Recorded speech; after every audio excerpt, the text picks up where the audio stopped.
Hello and welcome to Open Your Mind Radio. You have myself, Alan James. And myself, Stephen George. Good evening. Good evening. Now, you might find that Steve's audio is a bit strange.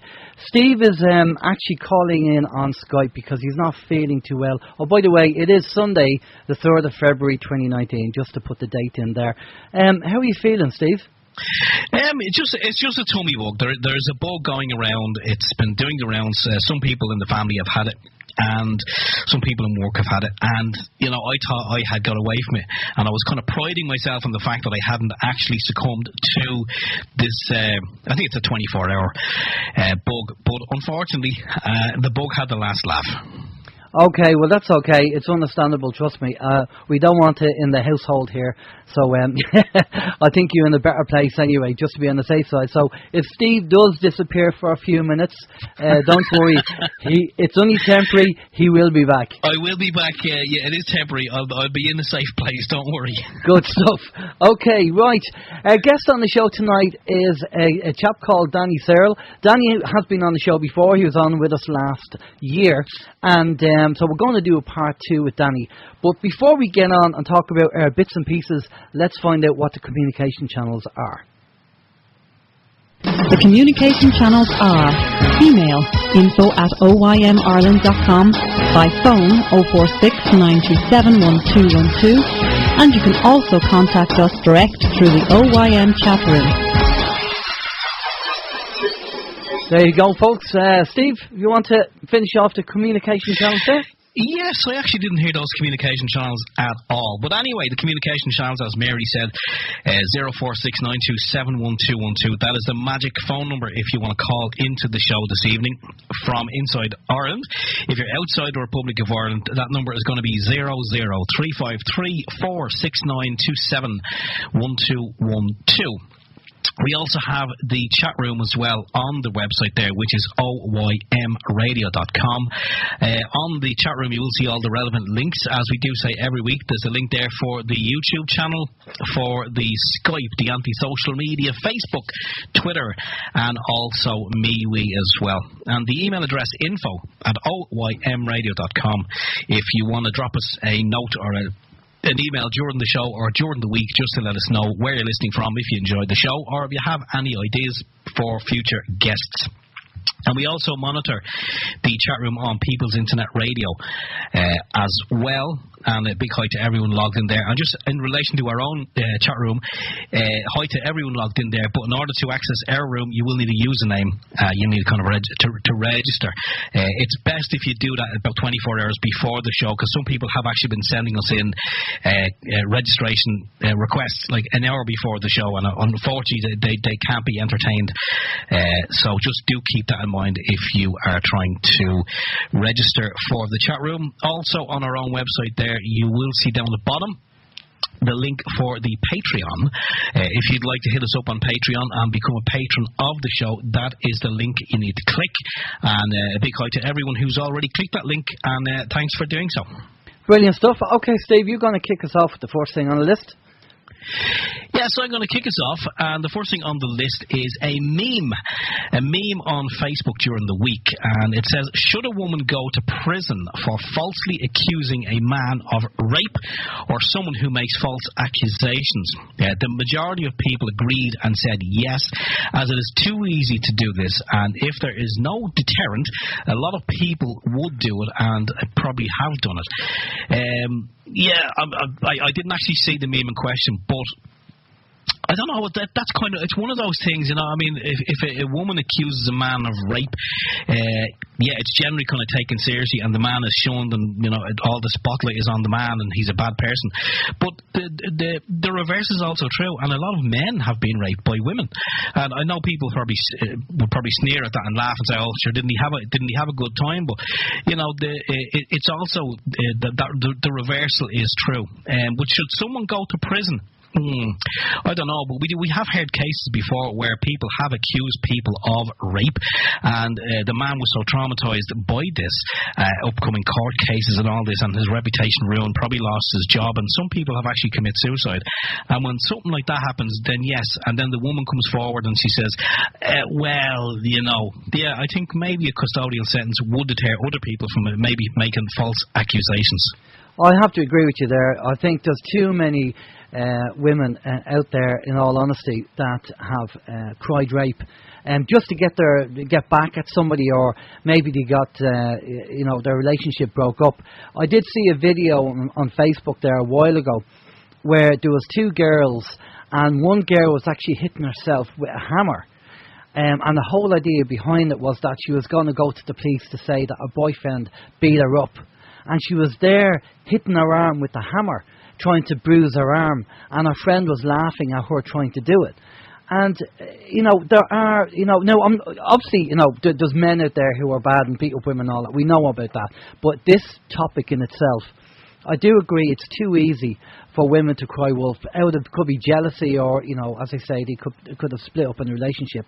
And I think if custodial sentences were passed down, they'd think twice of doing it. Because, as you said, Stephen, quite rightly, people have committed suicide over this, and people's lives could be destroyed just because somebody turned around and they didn't like you, or said, there's a reason behind it, it's not right, and I do agree with it. And most people did actually agree with it, to be honest with you. Right, okay. The next thing on the list, the Independent.ie, the Master of the High Court, Edmund Honohan, will no longer be dealing with cases involving debt. The move was directed on Wednesday by the President of the High Court, Mr. Justice Peter Kelly. Reasons for the decision are currently unclear. Mr. Honohan has also hit the headlines over his trenchant criticism of banks and other financial institutions in their dealings with people in debt.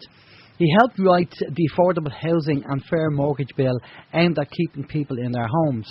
Burton defends new scheme to deduct... that's another part.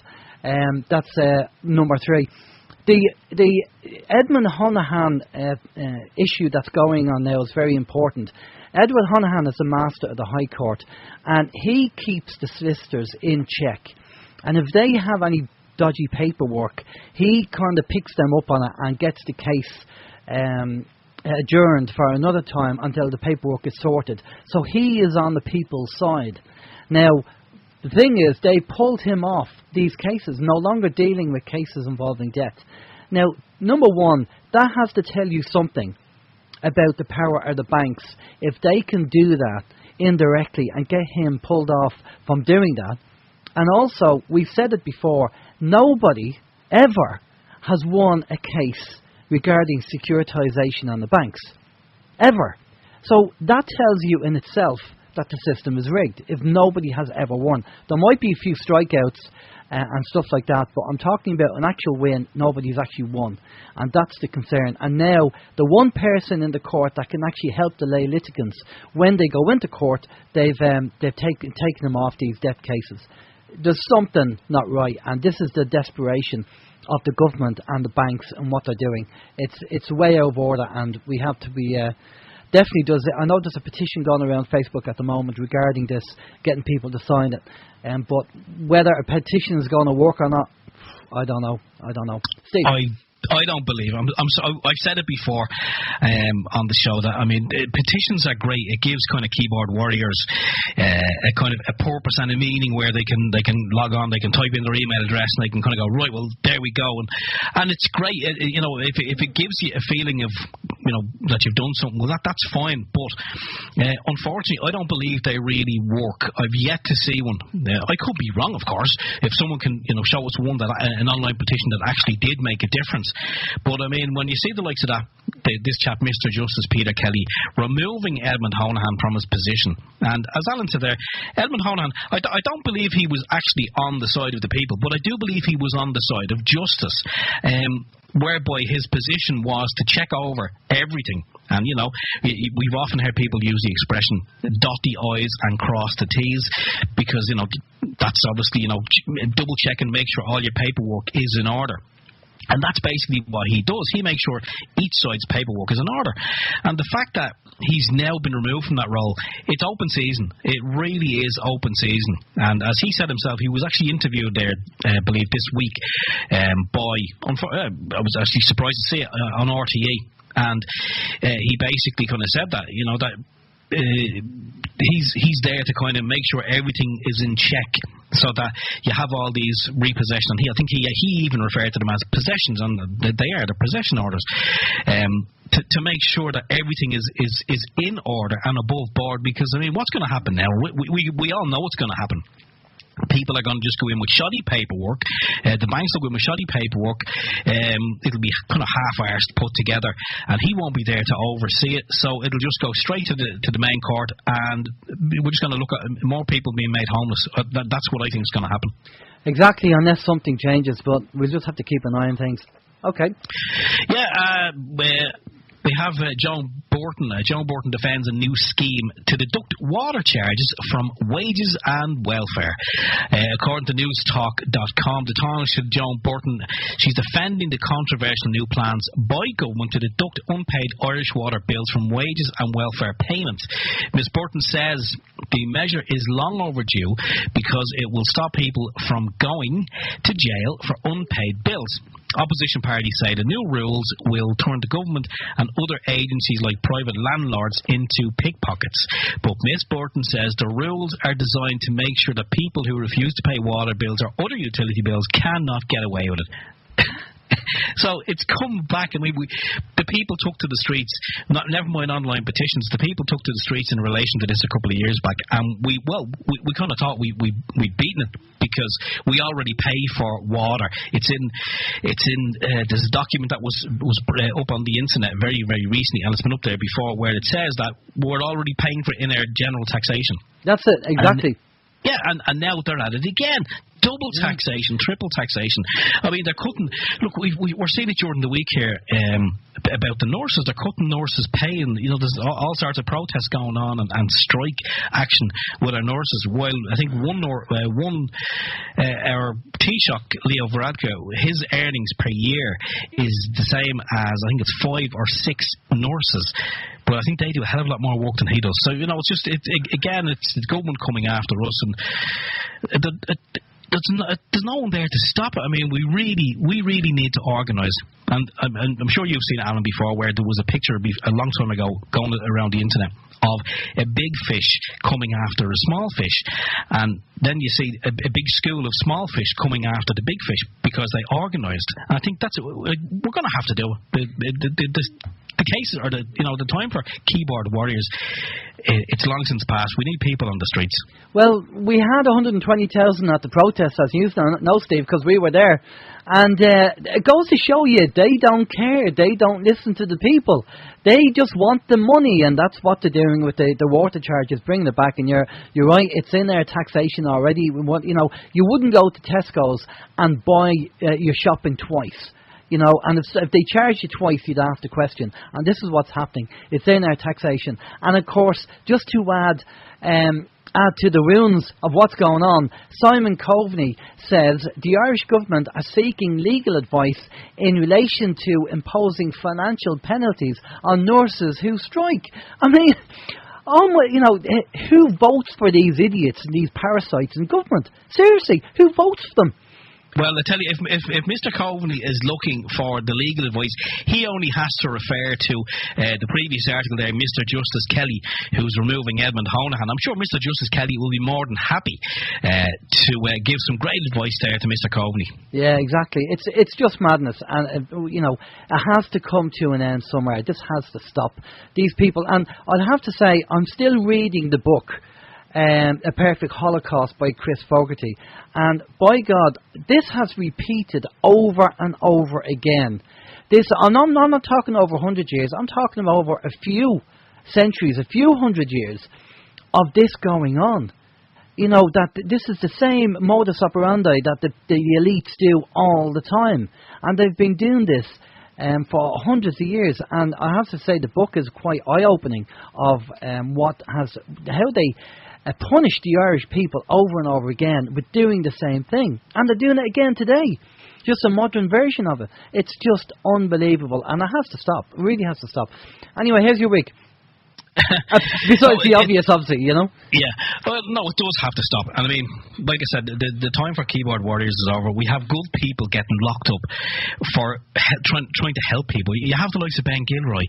You have Brian McCarthy as well. I mean, these people are out in the streets. They're trying to prevent people from being evicted from their homes, and the law is getting, you know, the people who make the laws are rearranging it, you know, in such a way that benefits those and not the people who it should be protecting. But anyway, how was my week? Anyone who's kind of watching what's happening in Ireland will know that there was a referendum recently in relation to, and this is one of those subjects that we don't really touch, but I just have to mention very, very quickly. Abortion. We don't normally go down that road because everyone has a difference of opinion and a load of different reasons as to why they go to one side or the other. But, you know, we will cover a lot of subjects, but that's kind of a hot topic, and I don't know enough about the whole thing to really kind of go down there. We may cover it another time. But anyway, there's a group of protesters who are protesting at an Irish hospital or an Irish centre recently, where somebody, I think it was 2 people, were going in to have a termination. And someone from within inside the hospital, this is kind of speculation, but someone from inside the hospital is releasing the information to this group. So this group know exactly when these terminations are going to take place, and they're arriving there and they're taunting the ladies who are going in for the procedure. And I think that's wrong. If someone is going in for a procedure, they've obviously thought long and hard about it, and you know they're under enough stress without someone else standing there and insulting them and calling them names. And I think it's wrong and it needs to stop. And we actually watched a movie here last night, and it was. I seen an article online where there was an American news channel, and this American journalist was interviewing 2 people, and what caught my eye was that the 2 people she was interviewing, one of them had what was definitely an Irish accent, so I was just wondering what was going on. They were talking about a chap called Kermit, what was his name? Godsil. It's amazing. The name is going around my head all day, and the minute we go live, I forget his name. But I will get it. I'll stick it in the chat room. But he was actually an American doctor, for want of a better word, I suppose, who was involved in terminations, and he ran a very, very kind of shoddy clinic in America. And a lot of determinations that he was doing, seemingly over there was a limit where it was 24 weeks. You couldn't do anything over 24 weeks, and he was actually delivering babies who were live. And it's based on a true story. I will get the name, I'll put it up there, and I think people should just watch it for the sake of it. But what he was doing was, with some of the terminations, when they were born alive, he was actually killing them. Then one of the girls said he was snipping the back of their neck with his scissors, and then they were just left to die, obviously. But it was heartbreaking stuff. We watched it here last night, and it was kind of hard to watch in parts, but it was based on a true story. And you know, when you see the likes of that going on, and then you see the likes of these women who are going in for a termination, they've obviously thought long and hard about it. I don't think anyone just gets pregnant for the sake of it and goes, she'll just have an abortion. I don't believe people think that like that, because everyone who has a family knows that once a woman becomes pregnant, she's consumed by emotion and you know, there's a lot of other things, a lot of changes that happen as well. And I believe that when she does make a decision, it's based on, you know, what she believes is in her best interest. And stuff like that getting leaked to the public and then going, not so much the public, but getting leaked to protesters so that they can go and taunt someone, I think it's wrong. No matter what your stance is on the abortion, I think we need to let people make up their own choice. That's pretty much it, Alan. There's not too much more to report.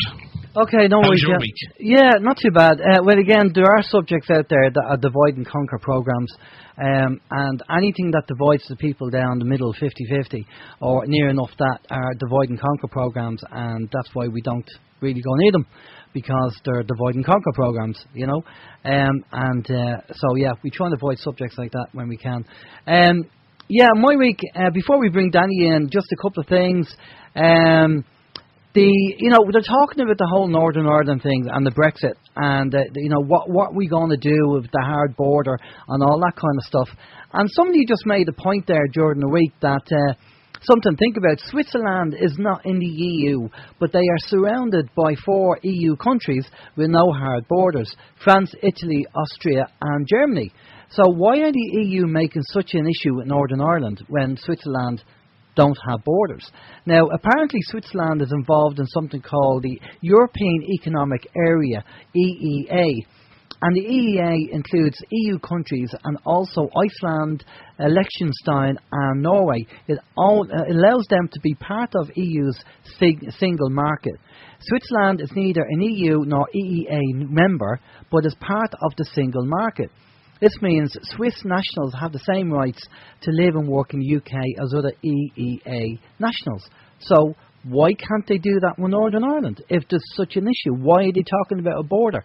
See, I don't think it's about the border whatsoever. I just think, Steve, as you know, we did the show last week, that they'll be rumbled when people find out that Ireland is not a republic. And there's a lot going on there, and I don't know how they're going to cover that up. And the last thing on the list is, we have mentioned before on the show about the alt media having to now look at the solutions as much as we can. We know there are a lot of bad guys, the elites, the deep state, whatever you want to call them, and they want to destroy the planet. And that's a given, and we all know that. So I think we need to start focusing now on solutions, as we know what the problems are, and by now what we can do to improve it, and what we can do on the planet, and also improve our day-to-day lives. So I think the kind of guests that we will be getting on, or we'll have a look at doing anyway, is more solutions based. I think we'll try and get solutions based guests as much as we can. Obviously, we'll have guests that will come back for information that they have, or if something major is going to be happening or something going on, then obviously we need to know what's going on, and that's fair enough. But we'll also try and look at solutions, because we've always tried to do that anyway. We talk about the problems in the show, and then the last 20-25 minutes we'll focus on the solutions and what can be done about it, and we'll keep doing that anyway. But everybody, all our listeners know, I mean, the world and his wife knows what's really going on. Well, a lot of people are. I mean, the people who are in the matrix now, if they're not woken up now, with everything that's out there, because we always say ignorance is a choice, the information's out there, they're probably never going to wake up. They're part of the matrix, and they probably will never wake up. And maybe it's just we've reached that time and we said, you know what, we've woken up. All the people that need to be woken up, they've woken up. So now let's kind of move forward and look at what solutions can we bring into the planet, to ourselves on a day-to-day basis, to improve things for everyone, all of us. Because the doom and gloom, it's all about fear porn and stuff. There are bad things going on, but I think people are well aware of what's going on, and we can keep bringing people on and talk about vaccines and all that kind of stuff. But we've done enough shows. I mean, a lot of the topics that we've talked about in OYM, we've multiple shows on them near enough. So, maybe we should look at, more solution-based shows and guests. But, not just totally, but, just kind of go down that way. That's kind of just my way of thinking, and I think Steve would be in agreement, because we've talked about this before. So, yeah, that's kind of just my take on it anyway. Okay, right, we're going to get our guest on. He's been patiently waiting in the wings. It's 3:00 in Australia at the moment. That's where he is. So he's probably has loads of coffee in front of him, keeping him awake to do the show, and fair play to him. So before we bring him in, Steve's going to give us a breakdown of his bio. Yes, I am. As Alan did mention earlier, our guest this evening is Danny Searle. Danny was born and raised in Brisbane, Australia, and is a highly successful spiritual guidance counsellor with a background in spiritual psychology with over 25 years' experience. Psychic since the age of 6, Danny has worked as a reader, meditation instructor and metaphysical teacher. He has run workshops on spiritual development and cleared homes of negative entities. In his early 20s, he underwent a series of out-of-body experiences that revealed the intricacies of the spirit world. In 1998, Danny was featured on the popular Australian Broadcasting Corporation programme Australian Story, which led to additional television programmes including Today Tonight and A Current Affair. He had a 2-page spread in the largest distributed newspaper in Queensland, the Courier Mail, as well as articles about his work in the Redland Times. He also featured in several radio interviews in Australia, the US of A, England, Germany and the Netherlands. Danny has provided personal spiritual counselling and readings for several high-profile celebrities, and in 2013 he qualified as a Psych K practitioner, a discipline combining the sciences of psychology and kinesiology. Danny has 3 published books available on Amazon and produces Path to Ascension, a popular YouTube channel that boasts over 5.7 million views. Fantastic. Good evening and good morning, Danny. How are you doing? Yes, good, thank you guys. Great to speak with you again. Great, thanks a lot for coming on. Part 2. We had a great chat last time you came on the show, and we had good feedback from people as well, from our listeners, saying it was great information. So I said, yeah, well, let's do a part 2. And we said that to you, we'll do a part 2 and we'll catch up on what's going on and what's been happening. So you heard us gabble on there for a few minutes. Is there anything that you want to jump in and comment on there, or anything else you want to add to your bio before we move on? Oh, just one thing I wanted to mention was the movie that Steve forgot the name of is Gosnell. Gosnell. About that abortion doctor in America. That's the one. Have you seen it, Danny? No, I've just seen the trailers for it. Okay, well, it's I have to say it's well worth a look. No matter what way you go on the subject, it's very, I have to say, it's very well put together. Yeah, no, definitely. Okay, so Danny, whereabouts are you at these days? What have you been up to since we last spoke to you? I know there's a couple of things that I want to touch base with you on, but tell us what's been happening. What's your take, or is there anything that we read out on our bits and pieces that has tweaking interest? Oh, look, I can't even think at the moment. I've been very busy since I last spoke to you, covering a lot of ground on a lot of different things. But one of the things that we did discuss last year was I did bring up the topic of a 50-year disclosure on ETs and things like that. So I've sort of been tracking that, as well as what's going on with the magnetic field around the Earth, which is creating all sorts of anomalies. And most people are probably aware of what they're calling a polar vortex in North America at the moment. Mm. And when you see the satellite pictures of that, it is an absolute dog's breakfast. So what would normally look like a nice, oval shape of the polar vortex going around, at the moment it's all broken up, it's wobbly, it's all over the place. And, there's a reason behind that. The same reason behind what I call rainbow clouds as well, which is something else I've been covering. I'm happy to talk about any of those subjects. Okay, well, obviously Brexit as well, yeah. Yeah, we can talk about that. Yeah, the polar vortex. Now, they're saying, from what I've caught on the news anyway, they're saying it's minus 30. People have not to go out, and you've not to breathe deeply because it could have a very adverse effect on your lungs by breathing deeply. And a lot of other things that you shouldn't be doing, and they're advising people to stay in because it's colder in Chicago than it is in the North Pole. So what's your take? What have you been hearing? Right. Well, At first, and I admit I sort of got led down the garden path a little bit because a lot of stuff was coming out to say that it was being created by these mad scientists and all this sort of stuff. But then I realised, I made the connection then with the other stuff that's going on in the world. It's really, and I know we're going to get into some pretty fringe stuff here, right? Yeah. But just bear with me. One of the things I talk about on my YouTube channel and in my books and things like that is a process that we call ascension. And one of the signs that I was told to look for was the breakdown of the magnetic field around the Earth. Because the magnetic field is what keeps, I guess, the hologram, whatever you want to call it, the illusion. Yeah, okay, the matrix, yeah. Exactly, the matrix, exactly, right? So that's what keeps it all in place.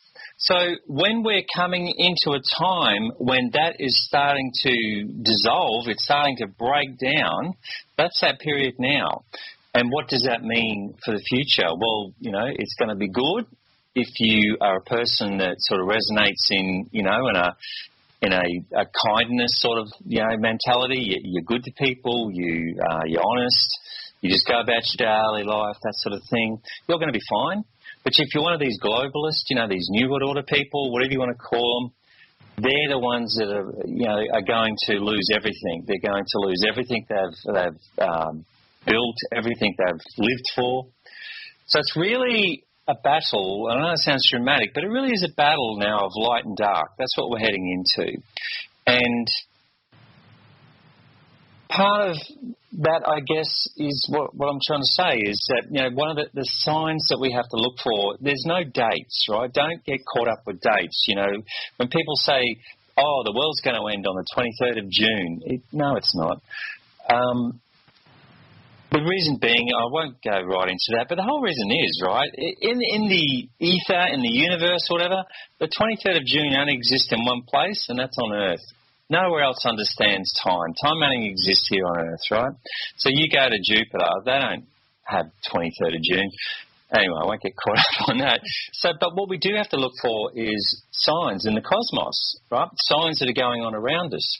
And what we're seeing at the moment is massive earth changes are going on. A lot of volcanoes going off, a lot of earthquakes, things like this. Heaps and heaps of animal die-offs. Birds dying en masse, fish dying en masse, things like that. These are all signs to prepare us. It's nothing to be afraid of, trust me, because as I said, if you're a person that lives in a higher vibration, where you're a good, honest person, basically, that's all, you've got nothing to worry about. And it's really just the universe trying to correct itself, because the universe is always trying to correct itself, right? And at the moment, we've gone so far out of balance that these tyrants have been ruling us for at least the last 300 years. You could argue the last 5,000 years. And now it's time to correct the balance. So that's why we've seen a massive upsurge in consciousness on the Earth, where you just have to look at France, what's going on there with a yellow vest protest, and originally the Brexit protest, and then originally the Trump win, and all these things. People are starting to change. They're starting to now divide into two distinct realities, the far left and the rest of us. That's really what we're looking at the moment. So unfortunately, the people on the far radical left are living in a complete illusion. They really are. And if anything, I feel compassion for them. I know they do silly things and make ridiculous statements, but, I feel sorry for them because they've just been brainwashed into believing all this nonsense. So, I don't know, I've sort of gone off on a bit of a rant there. No, that's okay. Well, I was going to say, obviously, if you're thinking regarding the ascension and the whole idea of that 51%, or if you're over 50% service to others rather than service to self, then we've nothing to worry about. Then you must obviously agree with the whole the world dividing, the two worlds scenario, where Dolores Cannon talks about the two world divides and the energy There's an energy change where, the deep state people will be on one Earth, and obviously the people who are over 51% are on the other one. Mm-hmm. That's exactly right. I didn't know about Dolores Cannon talking about that stuff, but yeah, that's exactly right. I've made videos about that years ago saying that exact thing, that once this divide comes, basically, those of us, I'm glad you used those terms, I didn't know if you were familiar with them, but service to self and service to others. The service to others crowd will go basically into a glorified Earth, if you want to call it that. And the service to self people won't actually stay on Earth, because Earth, as in the third dimensional Earth, will end up looking like Mars. It'll be a rock. Nothing will be there anymore. So what happens is essentially those people die through massive Earth changes and things like that, and then they're reborn again in full memory on another planet. And it's interesting too, because I've been talking about this other planet for a long time, and then suddenly NASA revealed recently, and I should have wrote down the name of it. Sorry, I can't remember. But anyway, they found this.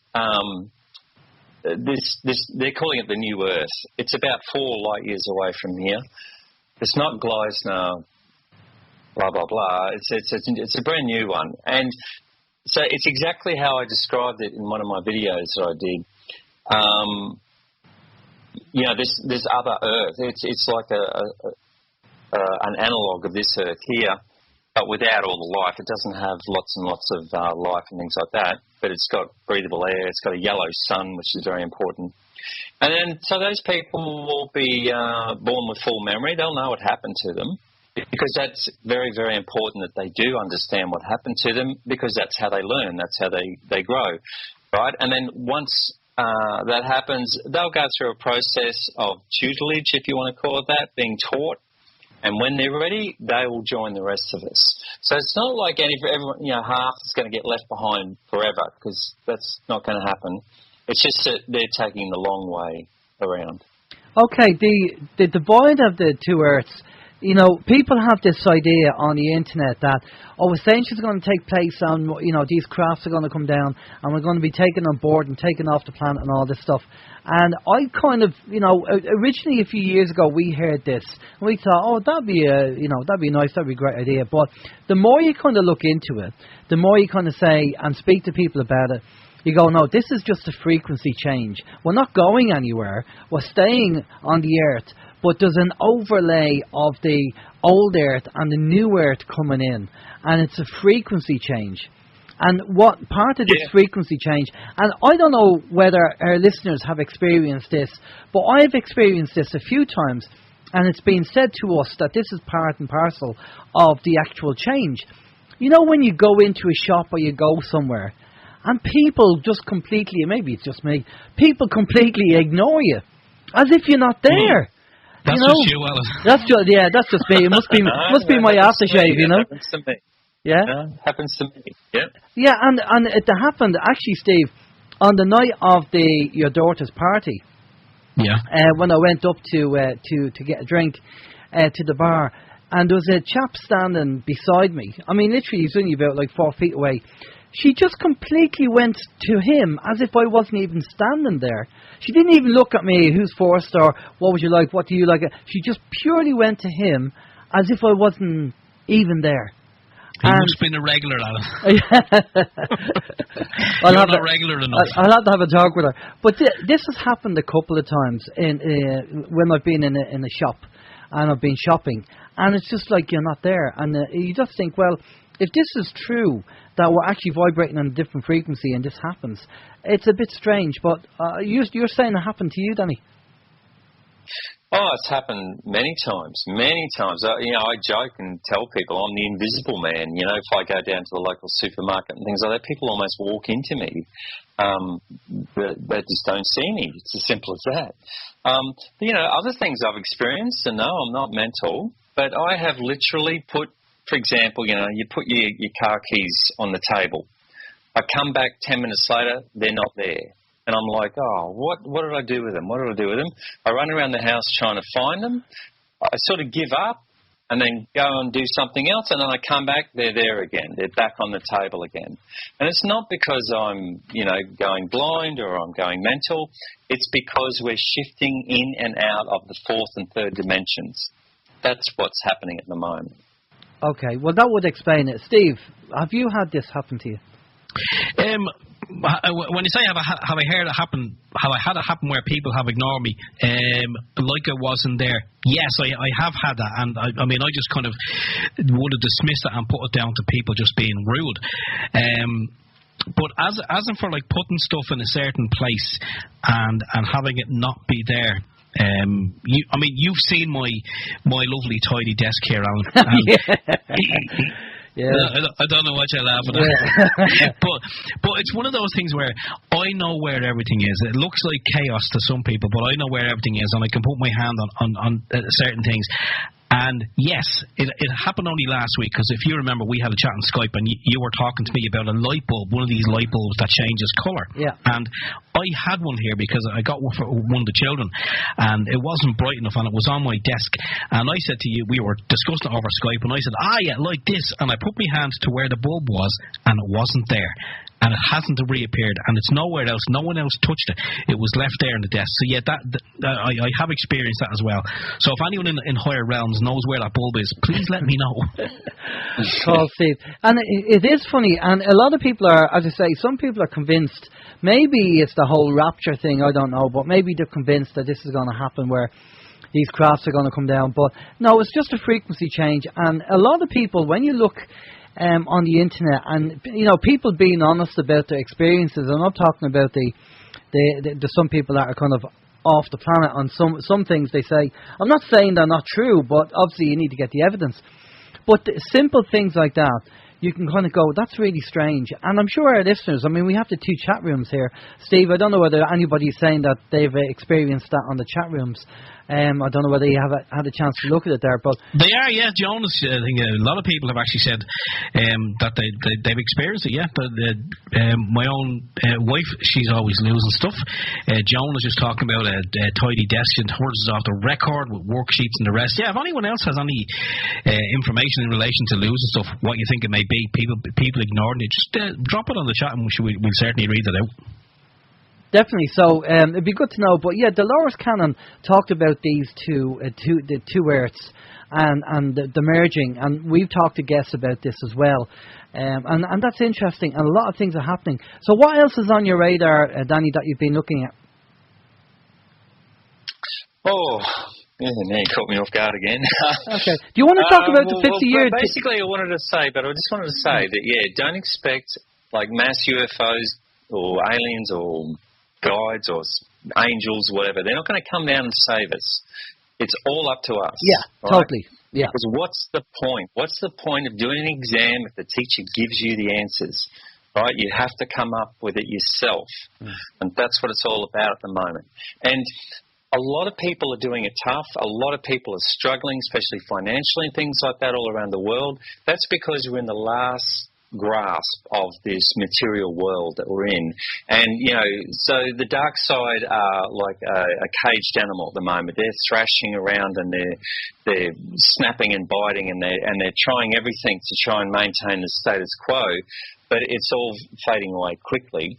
So you're getting back to, just to change to the 50-year plan. So I was talking about that. The 50-year plan is 2019, when we are expecting to get UFO disclosure. Now, two things have happened at the end of last year, beginning of this year. One was that President Trump in the United States has started up a space force, and of course everyone's sitting there scratching their head saying, what on earth is he doing? What does he want a space force?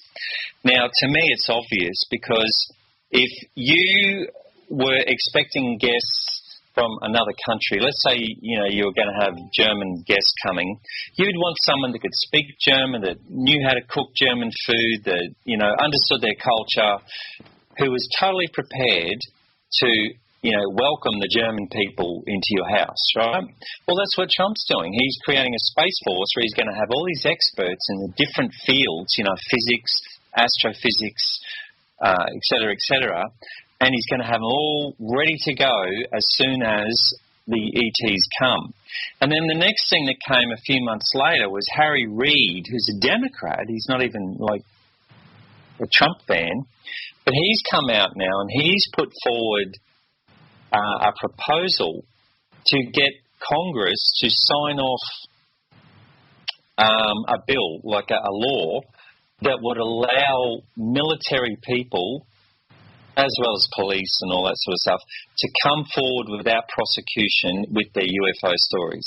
So, you know, if a pilot, Air Force pilot, comes across a UFO, he would be allowed to actually, you know, write that up as a public statement, and they would put it out there, you know, into the public. They wouldn't keep it secret anymore, and he wouldn't lose his job. He wouldn't, you know, have his career destroyed. So I just thought that's interesting, because again, that says to me that they're getting people ready for this. That's the way I see it, because who do we consider to be, you know, really good witnesses? You know, obviously high-ranking military personnel and things like that. So if you see them coming out and admitting all this, that they saw something, that they chased something, that gets people used to the idea that, oh, these things must be real, you know. So anyway, so I think we're on target. That's what I'm trying to say. You know, I did say last year it wasn't going to be like 1st of January 2019 we're suddenly going to see the sky filled with aliens. That's not going to happen like that at all. Sightings have certainly been up. There's different websites you can go to look for the, not just MUFON, but other ones where you can see the latest UFO sightings. And in some countries, it's up 30-40% compared to previous years. So I definitely think it's ramping up. It's coming to a point where they will have full disclosure, hopefully this year. I think we have to define that word, Danny, disclosure. I think we've had disclosure. I think probably what you mean by it and what people mean by it is when President Trump turns around, or maybe it's Putin, comes on national TV and says it. I think that's what people are waiting on. We've had disclosure. We know that all the video footage is there. I mean, one of our guests, Gary Hesseltine, is an ex-detective constable, and he runs the Prufo database for all police in the UK. So if the police have an experience, they contact Gary, and Gary goes down and he speaks to them. And if they have evidence, he gets the evidence off them. And he treats it as if it's like a crime scene. And he asks all the relevant questions because he's an ex-copper. So, you know, he doesn't kind of take, you know, hearsay. He asks for the evidence, he looks for it, and asks all the relevant questions. And Gary's been on our show, and he's talked about this, and they all contact him because he's an ex-member of the police. They feel comfortable talking to him. Now, the idea of disclosure, I think we've had it. We've definitely had disclosure. We just haven't had somebody coming on national TV and saying we have, you know, there are other races out there. Acknowledgement. Exactly. I don't know whether that will happen, but here's the thing. I mean, we had a quick talk about it before we went live, and I think this is just formality and a PR and marketing exercise for the general population, because if Bill Tompkinson, who is, we're going to be speaking to Frank Chili Jr. in a few weeks' time on the show, and he was kind of not working but interviewing Bill Tompkinson, and Bill Tompkinson was one of the insiders who apparently built these 10-mile in size ships for the, you know, the space team. They're called a Space Warden, isn't it? I think that's what they call it, Space Warden. Now, Frank Chili sent over the images of models of the ships that Bill apparently designed. And I did say on the show to people that he also sent the PDF of the Rockwell Document, which shows you their plans up to the year 2100. And if anybody wants a copy of that, just email us at info@oymradio.com and we'll send you a copy. And a few people have emailed us already and asked us for that document. So, now, the reason why I'm saying this is because Frank said that he was talking to Bill, and Bill said, well, not 100 years, in advance of technology. We're 1,000 years in advance of technology. So if we have Space Warden out there as another kind of arm of the military, and they're already doing this, and they already have these crafts, then, you know, if Trump is going to come out and talk about a space group that they're setting up, it's all from formality. It's just, you know, it's just to not frighten the public and, you know, drip feed the public bits and pieces of the technology. I noticed one thing as well, Danny, and I don't know whether you've seen it. The TRB-3, you know, the advanced craft that they have? Yeah. I noticed there's a lot of footage now coming out showing that TR-3B craft. Yeah. Which is, you know, is interesting. So are they going to do the same thing with the TR-3B as they did with the stealth bomber and the stealth aircraft and go, you know, because they didn't say that existed over a period of time, and then all of a sudden, you know, they came out and said, oh yeah, we have this craft, it's called the stealth craft, you know, and the stealth bomber. So they might do the same thing with the TR-3B. No, they will, but that's only once they've superseded it with an even better thing that we won't know about for another 30 years. You know what I mean? Yeah, totally. Well, I recommend people should read the book Skunk Works by Ben Rich. Ben Rich was the CEO of the Skunk Works. He died in 1995. And one of his famous quotes was, "We can now bring ET home." Yeah. Now, I found the book fascinating. Now, they talk about the SR-71, the Blackbird, and how advanced the technology was. And you're talking about in the 30s and 40s. But then again, you know, if you kind of look at what the Germans were doing, they apparently had UFO technology through the Vril, and they had the technology, they had the Quanda effect of the design of the UFO. So, and they developed these in Peenemünde in Germany. So when you look into this, we've had this advanced technology for years, but obviously, you know, we're not being told about it. Well, the Nazi, the Glocke, it was called the Bell. The Bell, yeah. That was actually a time machine, you know, because you were talking about the Honeyboo and the Honeyboo 2. They're the UFOs that they built, and through the Vril Society. Maria Cortez was the name, something like that. Yeah. Yeah, but they actually had a time machine, and the story goes that they sent this, you know, one of these craft out into space, and it came back 2 hours later, but it had aged like 1,000 years. It had rust on it and was falling to pieces and everything like that. And that was the only experiment they did with time travel. So that's interesting. Of course, there's all this stuff still going on in Antarctica. I don't know if you remember, a couple of years ago, it was all the to-do. Everyone was, you know, talking about Antarctica, but that's just all sort of been swept under the carpet now. But, you know, what they found in Antarctica was essentially a buried city of the Anunnaki, I believe. That's who it was. But they found craft there and everything as well. But they've sort of managed to, you know, hide that now. No one talks about that anymore. You know what people don't actually look back in history? You know the whole Admiral Byrd scenario in the 50s? Yeah. And the fact he went out to the Antarctic with like 5,000 men, and he had battleships and planes, and this actually happened, and he's actually on TV being interviewed talking about it, and he got his arse kicked by whoever was there with advanced crafts, and then they sent him packing. But people don't actually believe it, and you think, well, this did happen because it's, you know, there's documentation and evidence there to prove it. And trying to convince people, even giving them the evidence, they still don't believe it. And you think, well, this is the whole part of, some people just won't wake up no matter what you give them. Exactly. I totally agree with you. Because, you know, I'm working on another book as well at the moment, and I discuss all the Admiral Byrd stuff. But one of the, I guess, comparisons I make is that at another period in history, there was a guy called Smedley Butler, who was the highest-ranking Marine that America's ever had, right? This guy was the biggest hero in the world, where he was approached by the globalists, whatever you want to call them, you know, to man a 500,000-man army to basically perform a coup d'etat in America and take over the government by this fascist group.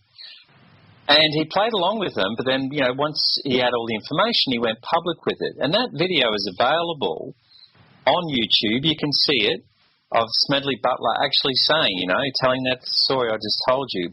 So here we have absolute hardcore evidence that a bunch of globalists, these were all, the bosses of industry that approached him and basically said, we're going to take over the government, this is how we're going to do it, blah, blah, blah. They're still doing it now and people don't want to believe it, and here we have this guy telling us, hey, they're out there, they're doing it. Then we have Eisenhower coming out in his last speech saying, hey, look out for this military-industrial complex. Then we have, President Kennedy saying, be aware of these secret societies. Mm. It's out there, it's in your face, but people just do not want to know about it. They don't want to see it. Then that's all changing now. Yeah, it's the cognitive dissonance.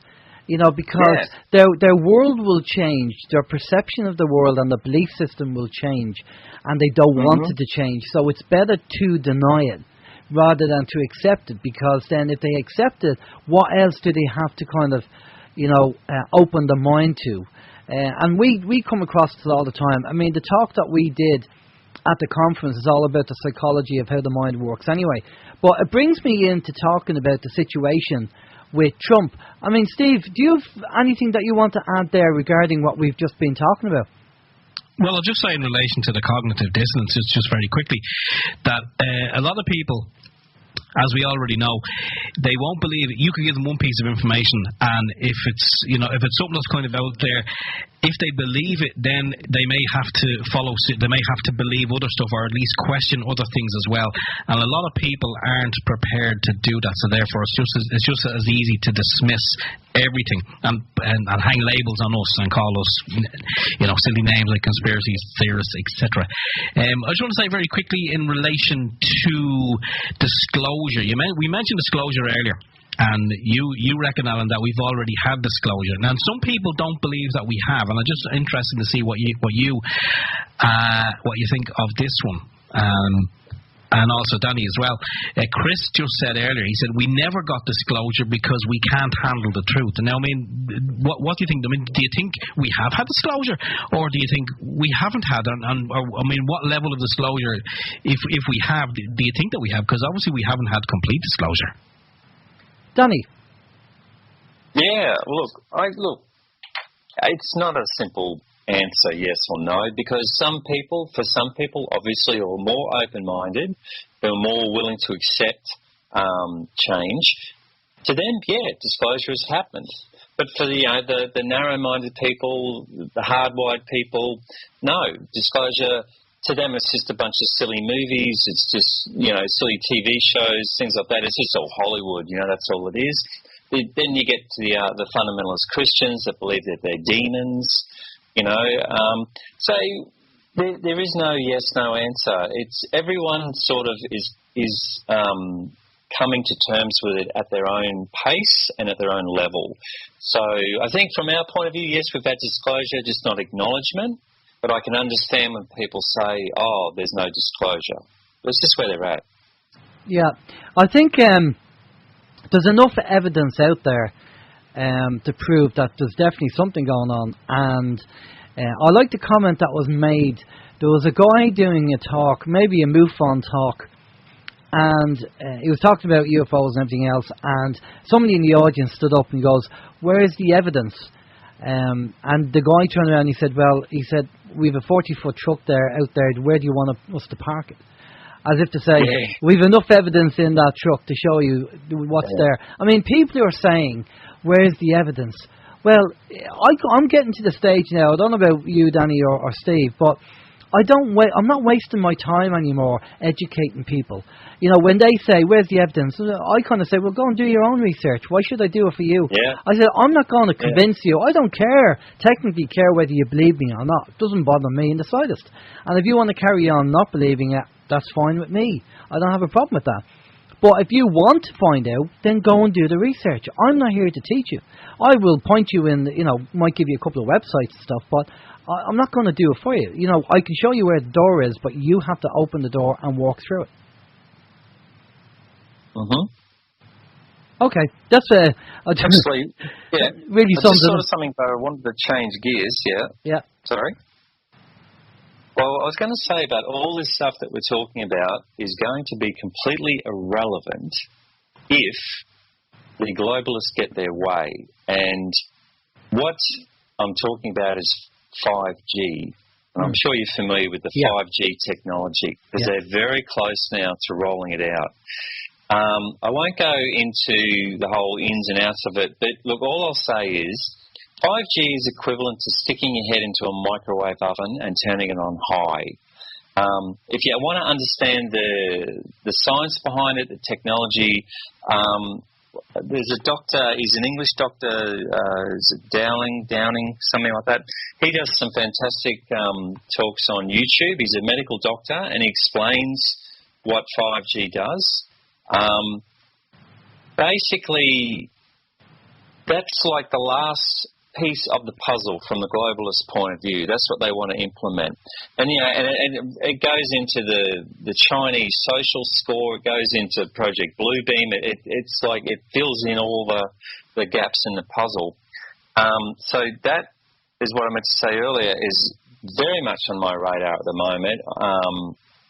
I'm trying to get that message out there that we've got to stop this 5G. It's as simple as that. And I know it sounds like I'm being hysterical, but I'm not. I've looked at the science behind it.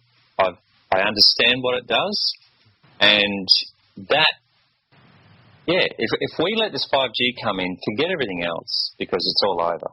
Well, I think we can safely say, Danny, we've had Mark Steele on the show, who's an industry insider, who's exposing it, and we know it's a weapon. It's a weapon. We're going to be sitting, if we have 5G around us, we're going to be sitting in the microwave, basically. Yeah, exactly.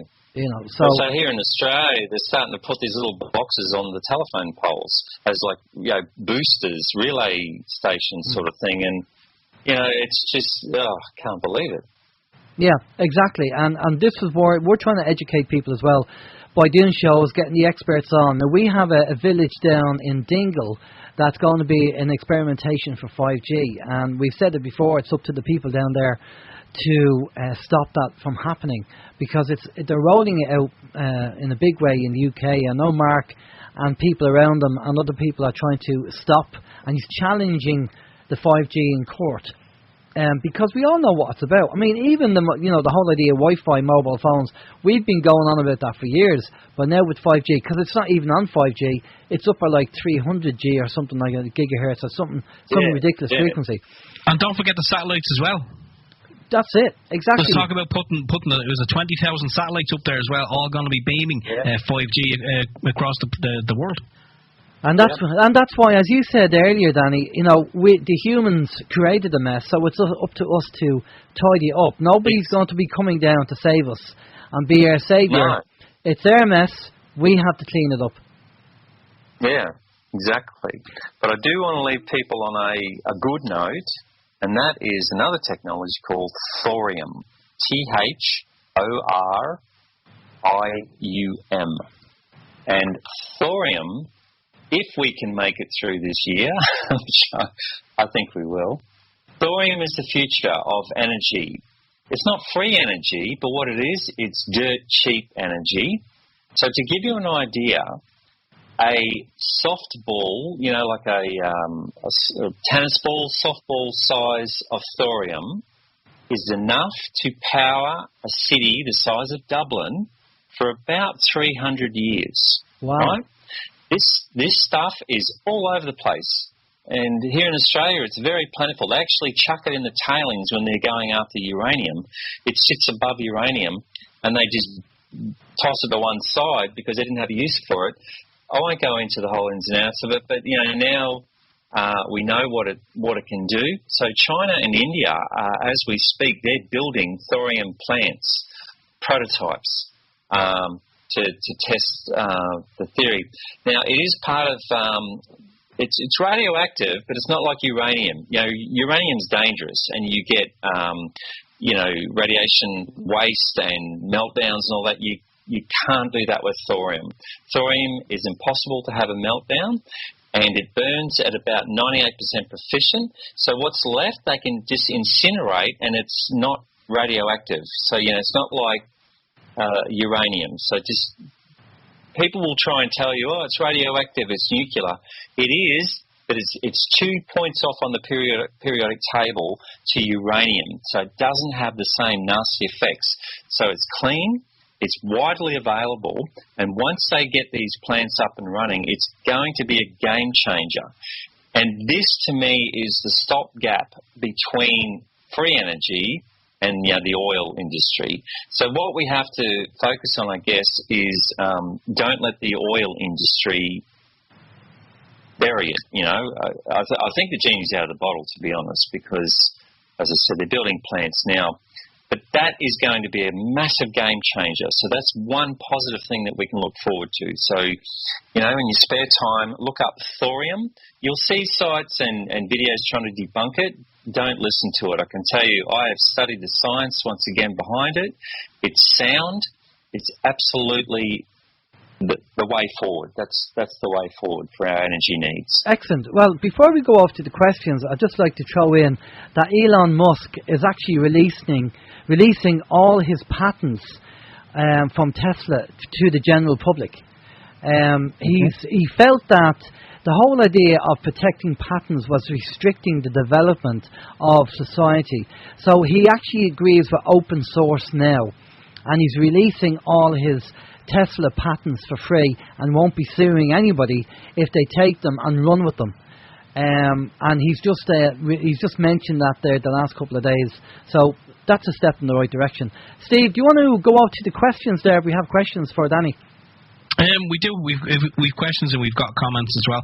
That sounds very interesting in relation to the thorium. And let's hope, as Danny sits there, let's hope that the big oil giants and the oil moguls don't just get that technology and shelve it, because that will be a shame. But because we know they've done it so many times before.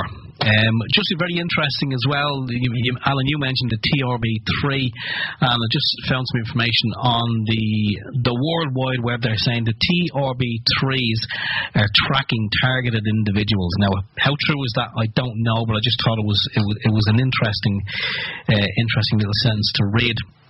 Peter says Admiral Byrd was given 3 vials to heal the people of the world. Those vials are now in Area 51, all locked away and never to be seen again. I'm just wondering, is that anything that Danny has heard about?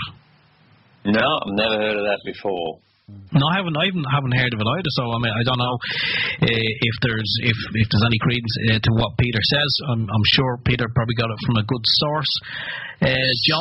Joan says, speaking of frequency or frequency change, what does Danny believe happens? And it's kind of controversial here, but just in relation to the frequency and the frequency change, what do you believe happens to the souls of the babies that are aborted? Joan is wondering.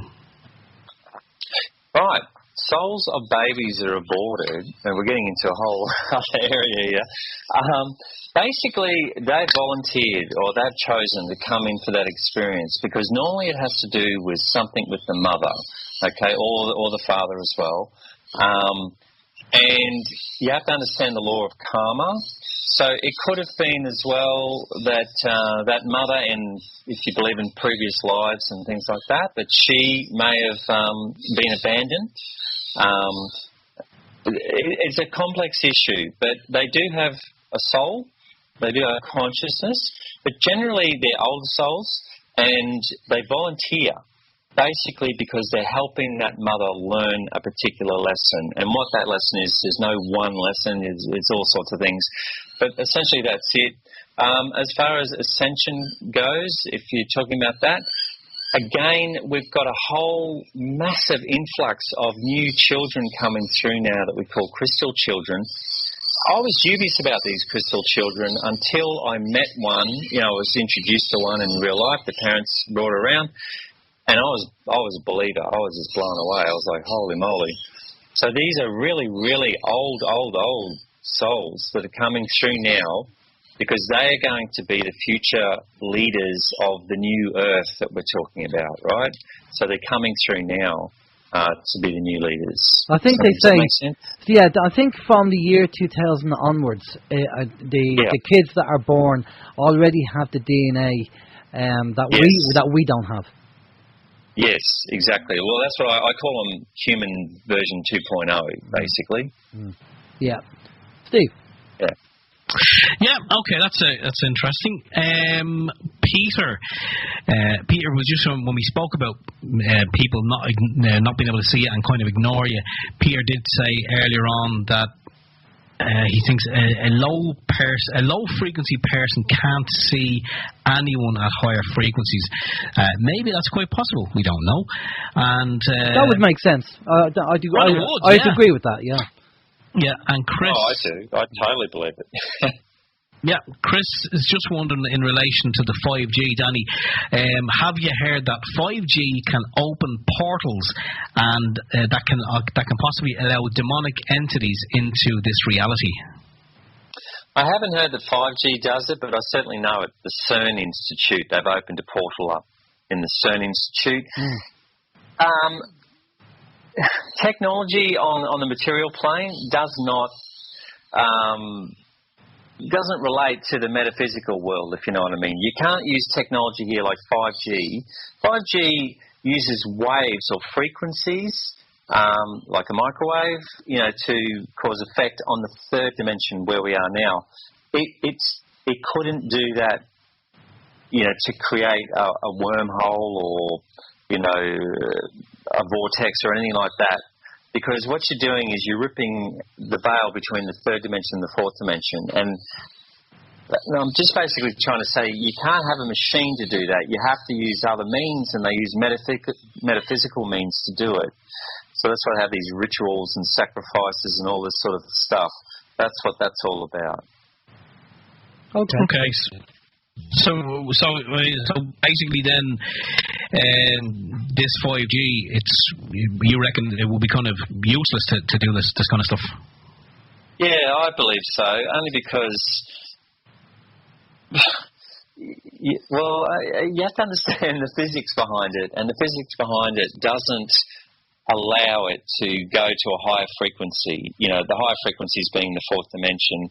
That's where they create these holes and allow beings from the fourth dimension, or to come into our dimension. I can't really go into it without going into a deep sort of physics lesson, and I don't want to do that. No, don't have the time. Yeah, but no, it's impossible. Okay, Dougie says he thinks that what needs to happen is all the galactic races need to sit down together and discuss how peace can happen in the omniverse. Dougie says this will benefit Earth and also other planets. And I before I throw it over and get your thoughts on that, obviously to both of you. I kind of my initial thoughts are that the so-called rulers of Earth don't seem to want peace anyway, because there's no money in peace. There's money in war, but there's no money in peace. So I don't know if all these people or all these races would ever sit down. I don't know. What do you guys think? Go ahead, Danny. Oh well, no, I was just going to say, my original discussion about this, that there is a group that already do that. And that's the one we've made this 50-year deal with. And you're absolutely correct, but half the world is hell-bent on, war, because war is money, war is profitable. It also keeps the population down, and it keeps people in fear. And also there's sacrifices, that looshing of energy as well. From lower astral, beings, they benefit from that. The whole idea of, we look at Star Trek as a TV program, but they did say something which is quite relevant regarding the Prime Directive, and the Prime Directive being that you can't go to a civilization that's not developed and start giving them high tech and all this kind of stuff, and that's kind of understandable to a certain extent, because if you look at tribes that have been undiscovered in the Amazon and stuff like that, and they're disease free, they have a great system in place, It's a great community, the whole lot, and as soon as the Western world goes in, they're destroyed. You know, the Western diets, the Western food, and all the materialization that goes with it, the materialism. So it's understandable why the Prime Directive has to apply, and we have to sort out our own mess. Now, as we've been told by, Thomas, that he said that anything that's above and beyond what we can sort out, they will intercede and they will actually take care of that. But from the day-to-day stuff, which if humans have caused the problem, it's up to humans to fix the problem. But Alan, can I just ask very quickly then, what about alien technology? If the Prime Directive states that they can't interfere, or in primitive race, they can't give a primitive race any of this extraterrestrial type technology, then we were told before, we've heard before, that this technology was given as we thought that they found the craft and reverse engineered it, but then we were told no, nothing was reverse engineered. It was gifted to the people, and that's why I think it was it the late 70s, early 80s. It was kind of an explosion of all new technologies and microchips and all this. But is that not kind of breaking then the Prime Directive if they're supposed to be 1,000 years ahead? Okay, I'm going to take a kind of stab at this, and I don't know whether it's going to be right, but I'm going to take a stab at it now. Based on information that we've been given by Thomas regarding the 16,500 year contract that was done with the indigenous tribes, that was done on a kangaroo skin, which was the Maoris, and the reptilians fooled the indigenous tribes into signing the contract because they were fighting with another indigenous tribe. So let's assume that took place, right? And we fast forward. So that contract was in place. Now, the Prime Directive of the good ETs is to not impact any other planet. But if the negative ETs decided, well, as part of the contract, we can interact, we can be involved, we can do that if we want to, they come down, and this is where you have the discussions with certain generals in the 50s, where they were in the White Sands or some desert where they went and met these negative ETs, and that was the deal. The book, The Only Planet of Choice, goes into this in more detail, where the deal was, we have your hardware, and they get our software, being abductions and human beings. Now, if the contract, the 16,500 year contract, is now null and void, and that happened in 2016 or 2017, I'm not too sure the year it was, then obviously maybe that has changed things around. As to whether that will now happen or that will be allowed to happen, because the peace treaty is now being enforced. And if that's the case, then if any of that tech is used in any negative way, then there's obviously going to be, something's going to be done about it. Now, I'm taking a stab at that based on the information that we've been given. It's only kind of a rough idea. We'll have to get kind of some confirmation on that. But that's how I kind of see it, Steve, that we have to, that with that peace treaty now in place, which has only been the last few years, that's a game changer. And maybe that has changed things, but we need to get that confirmed. Sorry, I have my mic muted there. Yeah, that's it. That's interesting. Although Chris does say, he said the stuff given by non-humans was like a Trojan horse to send us off in the wrong tech direction. Thus, we can now be controlled by smartphones, etc. I think I tend to agree with that. Yeah, well, that I makes just wanted to say, sorry, I didn't mean to interrupt. No, go ahead, Danny. Just with the that Prime Directive you're talking about, what we have to understand is that it was the Anunnaki, quite some time ago, that genetically engineered humans. And when we were under their tutelage, under their supervision, we had access to flying machines, to free energy, to healing modalities and things like that. And it was only after they left, and the stayovers who were anti-human, they're the ones that suppressed it and hid it. So it's like we had this technology once upon a time, Then it got taken away from us. So when the ETs come back, they'll give it back to us. So it's not like they're giving us high-tech technology to a backward race. It's not like that at all. It's reminding us, this is what you guys used to have. This is where you used to be at. Yeah, we've gone backwards in technology. We, as you say, we did have this technology.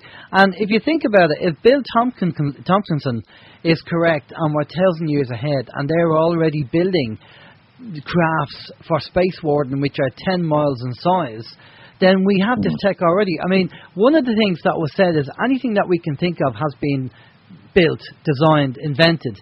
You know, replicators, time travel, looking glass technology, faster than light crafts. All this stuff we probably already have.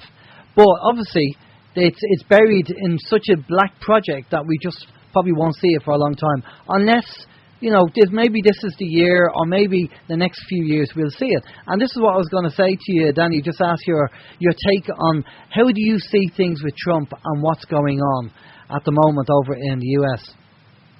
No, look, Trump is being attacked and under barrage from every possible angle.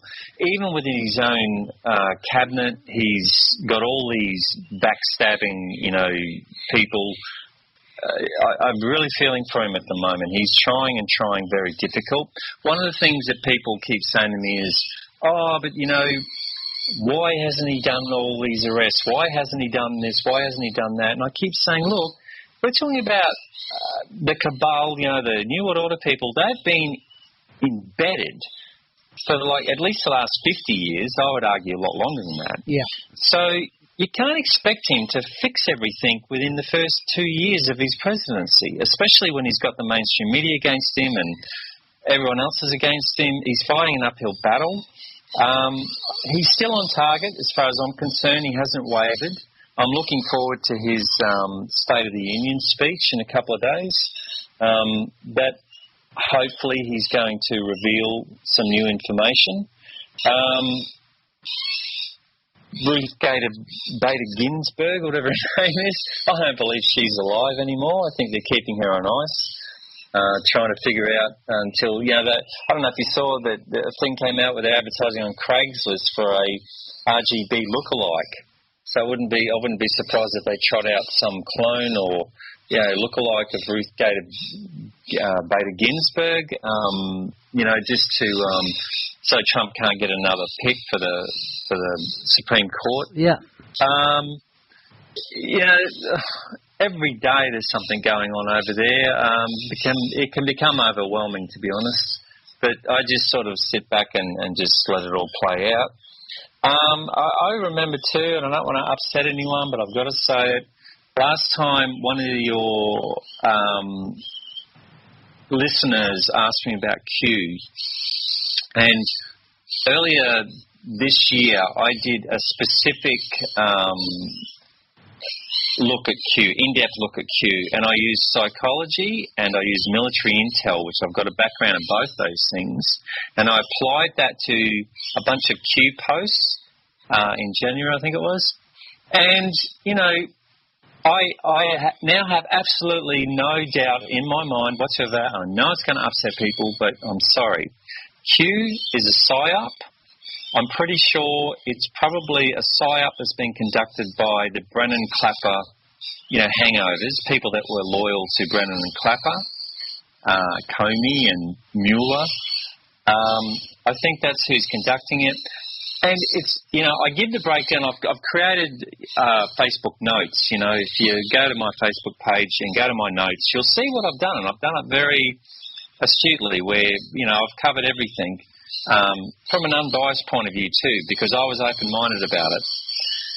And the thing, look, all I would say to people that are buying into the Q thing, what has Q done in the last 12 months?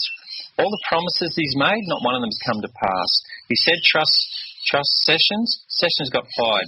He said trust Mueller. Mueller is a crime boss, right, who's destroying people's lives and protecting Hillary Clinton.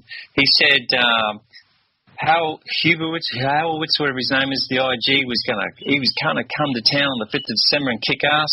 Horowitz, he ended up sending two of his lackeys to do something completely different. Every time Q makes one of these bold statements that, we're kicking ass, we're going to do this, we're going to do that, it never pans out. It's all to pump up the tyres of the Q followers, right? When they're getting a little bit down, when they're getting a little bit, dissuaded, he'll suddenly say something like that. Arrests are coming and this is coming, and no, it's not.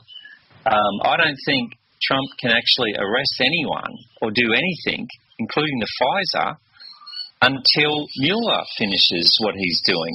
And this is why I think Trump is so adamant. He keeps complaining all the time that Mueller's taking forever.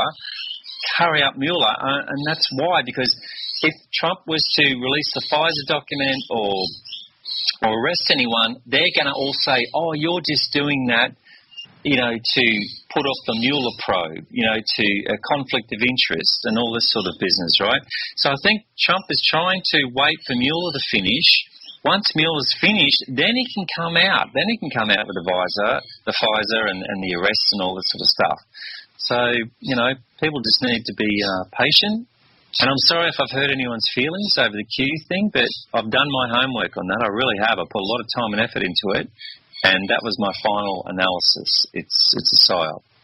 Yeah, well, it's a case of people just taking the information and just treating it for what it is, just information, and not get negative or positive. I mean, it's very important this day and age, and we've talked about it before, about staying centred, 45, 55, and not being too flighty, but not being too down either, because that plays into their side of things, so we have to be aware of that.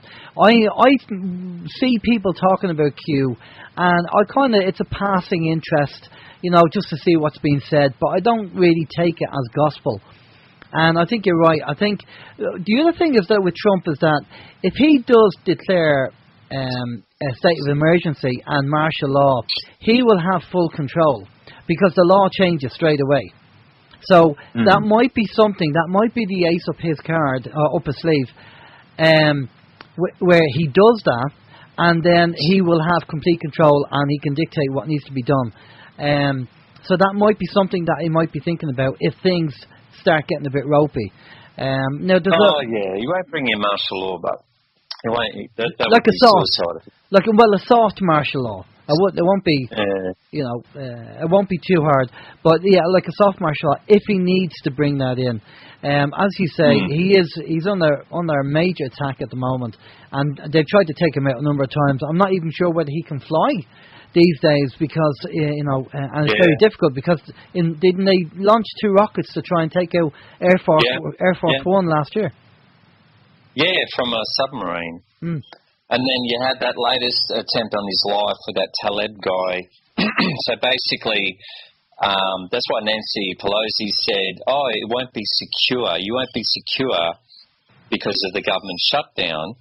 And it was during that triggered then Trump's security team to do some sniffing around, and then they found this Taleb guy, who's a 20-year-old Muslim immigrant, that had a tow missile. I mean, where does a 20-year-old Muslim immigrant get a tow missile from? For those who don't know, tow is an acronym, but it's basically an anti-tank weapon that can travel 2 kilometres, so that's maybe 1 mile or something, and go through a tank, right? So this guy is set up in an apartment overlooking the White House. So what the plan was for Trump to do his State of the Union. You've got all of the Republicans in there and the Democrats, but they all took off. They were all going to take off on a plane over to Belgium, weren't they? And that's why Trump found out about it, so he cancelled the flight. So suddenly, Nancy and her gang had to abort the mission because they were going to be in the building as well. I thought, we better abort.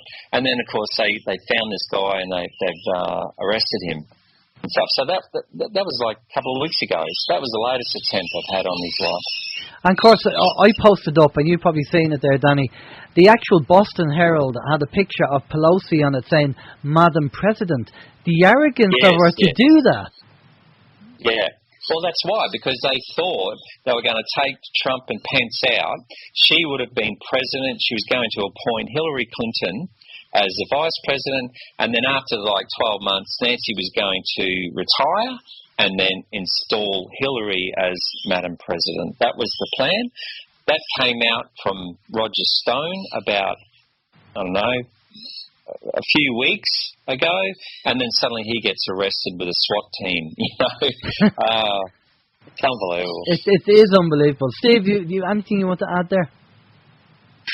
In relation to the whole Trump thing and what's going on, I think it's, in all honesty, it's like a TV show. It's like a sitcom. In my opinion, I think every day kind of something new happens and something pops up, and it's just like it may as well be the likes of Coronation Street or any other soap opera, because there's so much happening, and some of it is just it's unbelievable, really. It is. It's madness. But I do think that 2018 was a pivotal year. I'll have to say that. I think that's really when the tide started turning.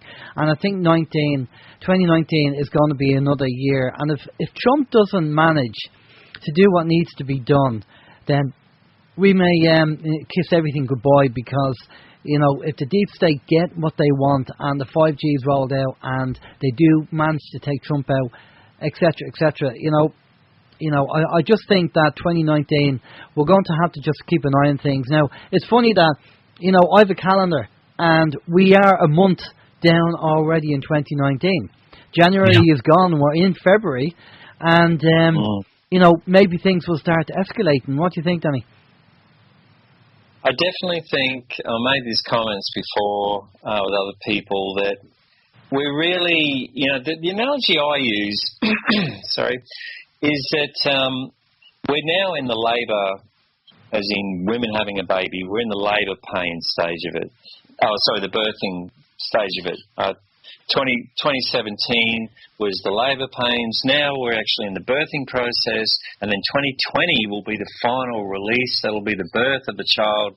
Everyone will be relaxed, and everything will be worthwhile. But this year is going to be a struggle. It's as simple as that. It will be. Financially, you can expect, I think, a very big downturn in the economy worldwide. That's planned. So people are going to struggle financially. You're going to have a lot more stuff to worry about this year. But if you push through, I can guarantee you it's all going to be worth it. 2020 will be a wonderful year. It will. It'll be when everything comes together. And, of course, the fact that it's called 2020, as in 2020 vision, kind of makes sense. Yeah. I didn't think of it like that, but yeah. Because 2020, we'll be seeing things. We'll start seeing things, and people who are probably in the Matrix will start seeing things and realising, what we've been trying to tell them all these years, 2020 vision. So maybe that's basically what is going to happen. As we said, Steve, just at the start of the show, about them wanting to go into our bank accounts or take it from our salary for the water charges and everything else. As Danny said, they're really pushing it. Well, they are. They're definitely pushing it, and they're being very cheeky about it, and they're not going behind the door either. But just something twigged when you said 2020, and Danny said, "Oh yeah, I never thought of it like that."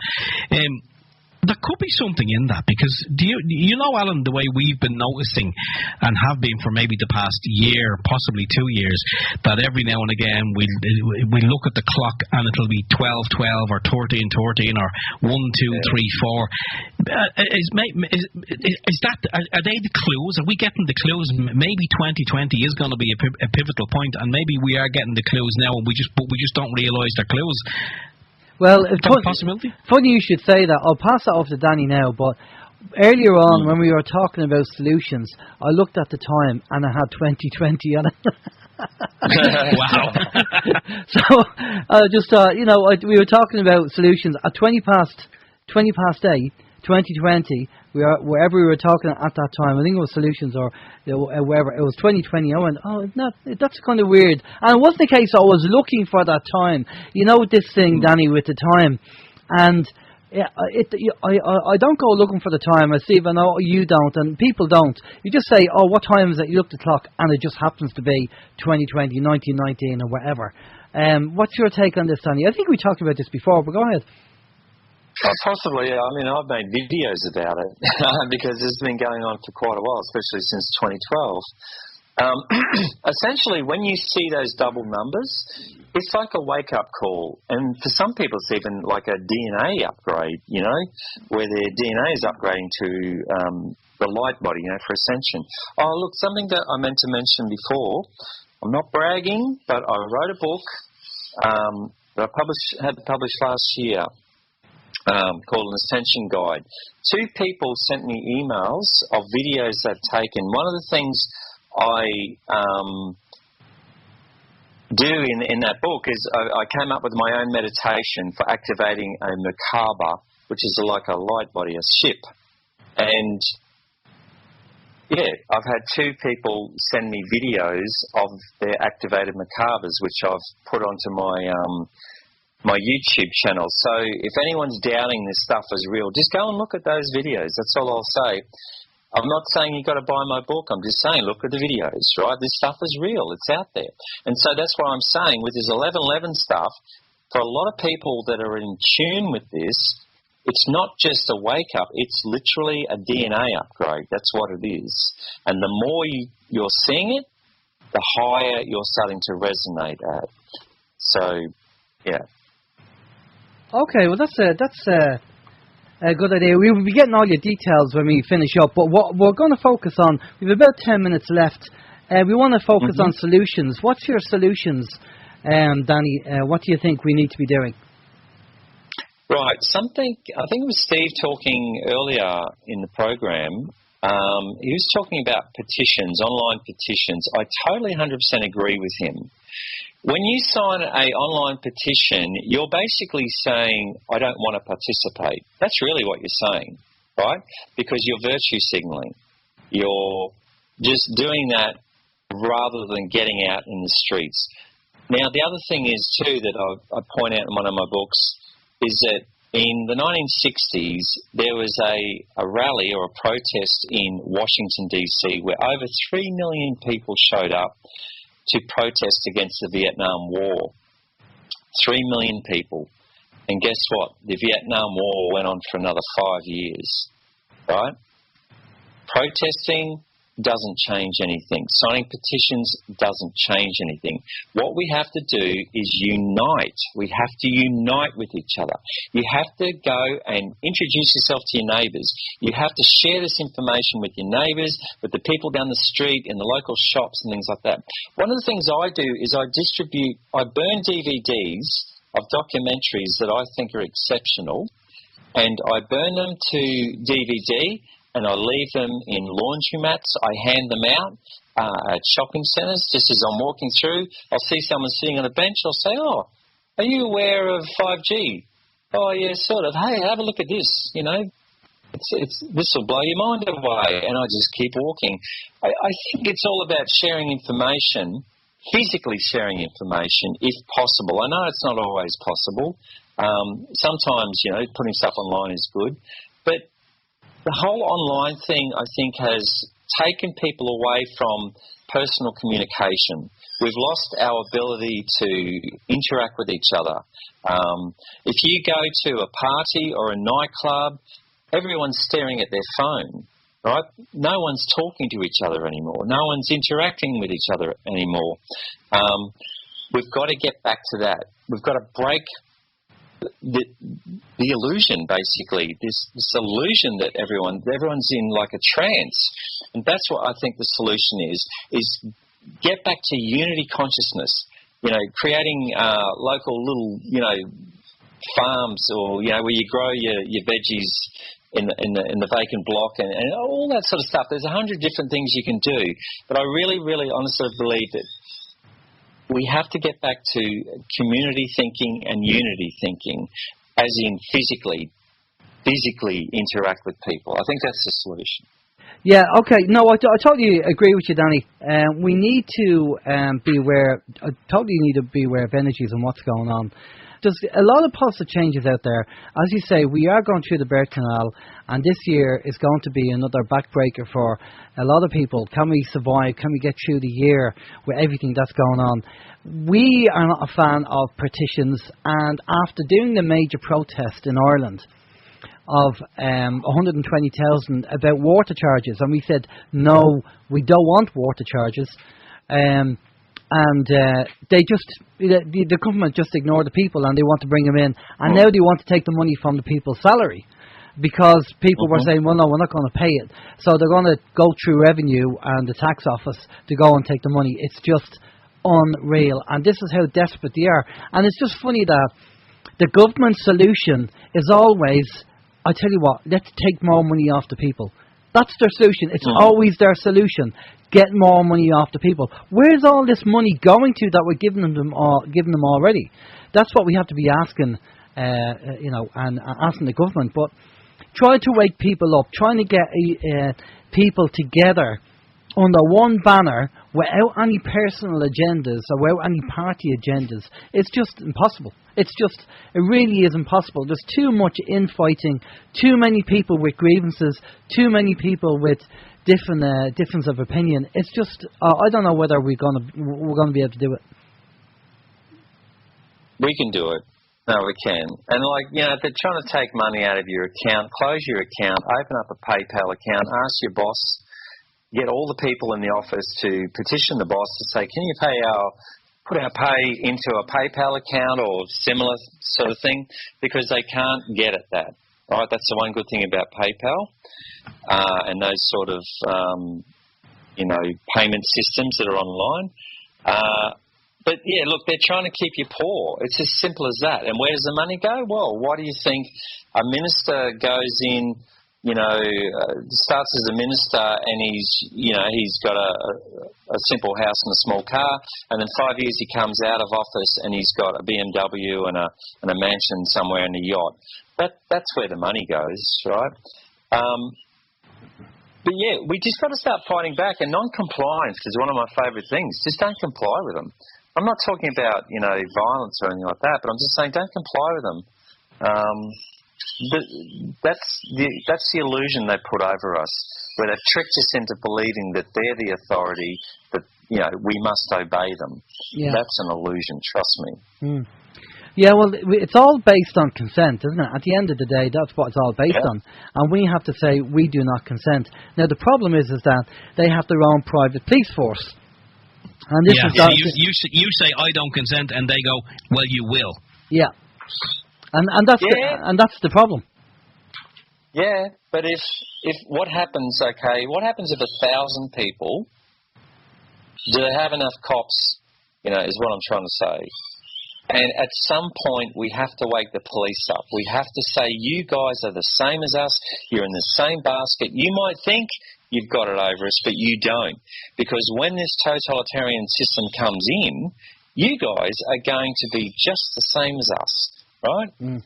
Well, no, we agree, and there's been a lot of newspaper reports over here in Ireland about Gardaí who've been arrested or investigated for either being corrupt, or else they're getting paid money by gangsters to actually give out information on obviously on their computer system.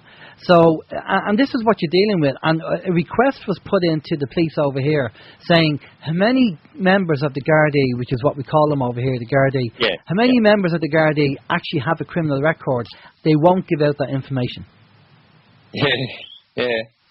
So, if you study psychology, the difference between a cop and a criminal is very, very fine line, Very fine line between the two. And this is the issue that we're dealing with. How can people respect the Gardaí or the police if they're criminals themselves, or they say, do what I say, not as I do? You can't go in and take the moral high ground and come out, with that when you're doing something that's illegal or is not right.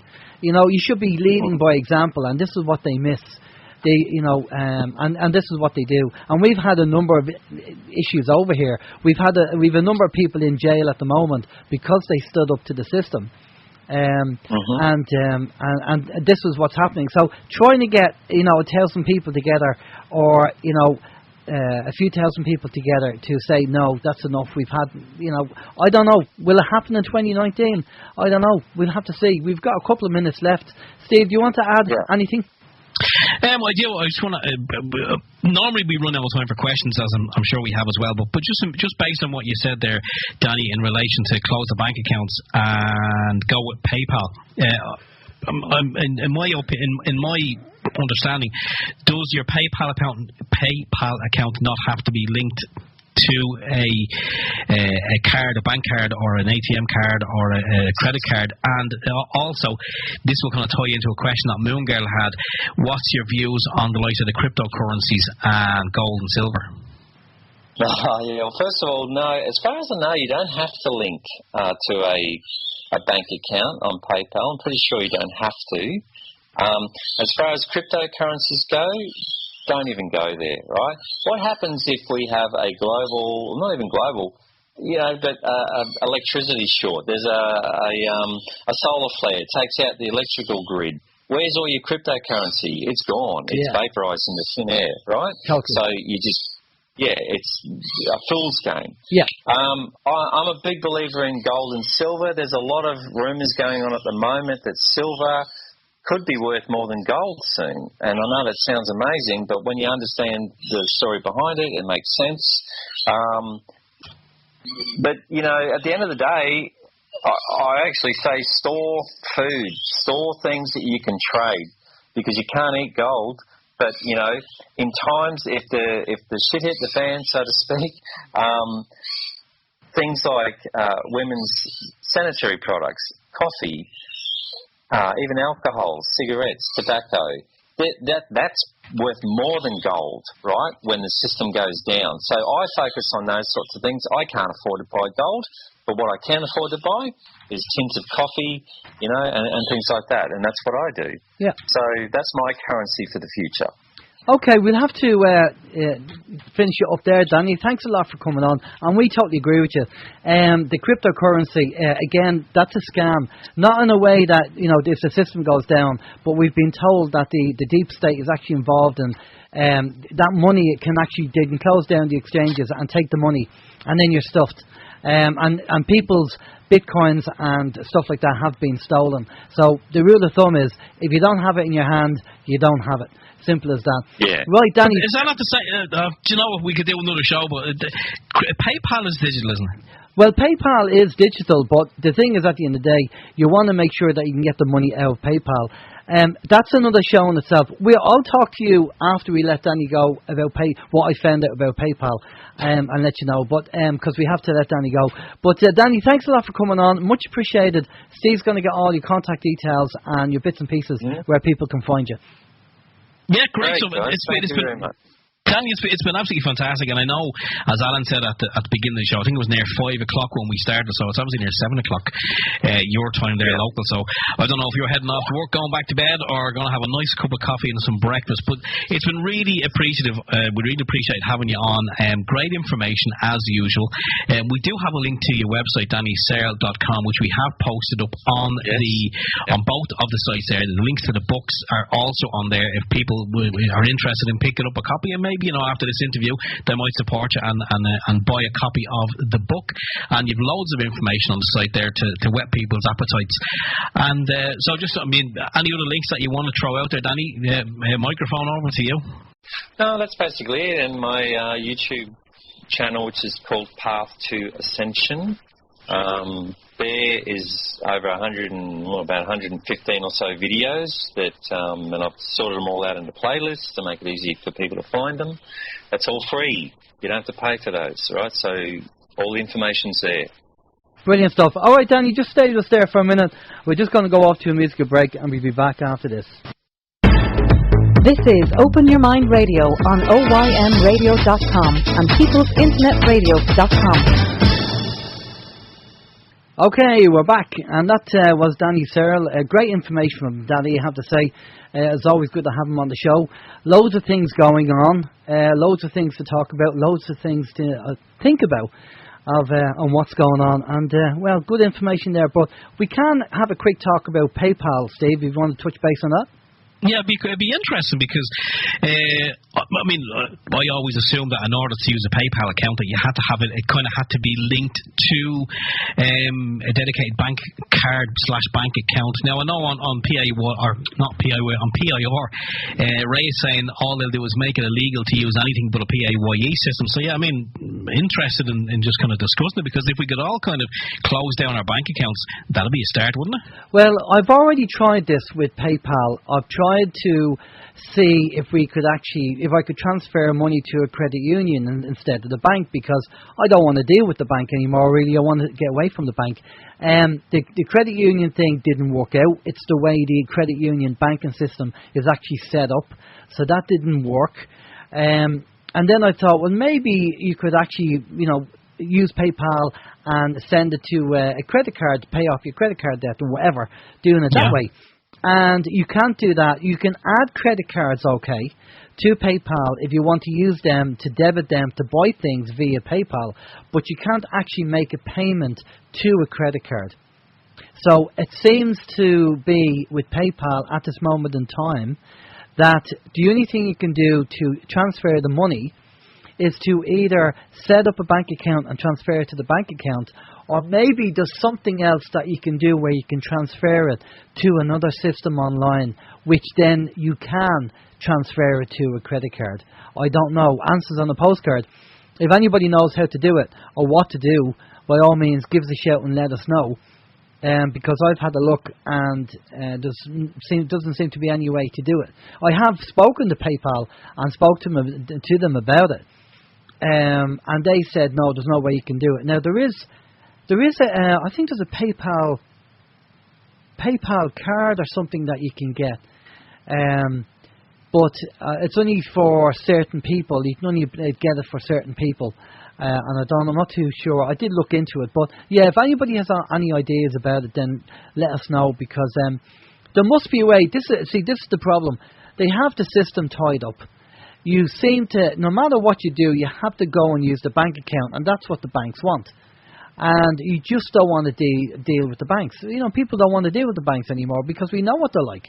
It'll get to the stage now, and in some banks they probably do, where no matter whatever you do at the bank, you'll be charged a fee, whether you're taking money out, putting money in, and in some banks I think they do that already. So what is the solution? What can we do to get away from the banks? The credit union is great, but then that's controlled under the central bank anyway, but it's a lot better than dealing with a bank. Now also, I know the credit union also issue a credit card, or not a credit card, I think like a debit card you can use in the banking system to withdraw your money and your savings. Again, you're using the banking system though. So I don't know what the solution is. All that has to change anyway. Now, I'm not saying we have to get rid of the banks, but there should be an alternative, maybe like the post office, that we can avoid using the banks and use an alternative. I don't see why we should be forced to having to use the banks. To me, that's wrong. You should have a choice. People should have a choice. And there's no point saying, well, you could have a post office account, but you can't do what you can in the banks that you can in the post office account. So, I don't know. I don't know what the answer is, Steve. Yeah, I don't know either, but there's just an interesting one there from Ray. Ray says, the captain, get a pay-as-you-go card. That's what I've done. He says, don't even need a bank account, as you physically have to put cash on Visa, say the post office.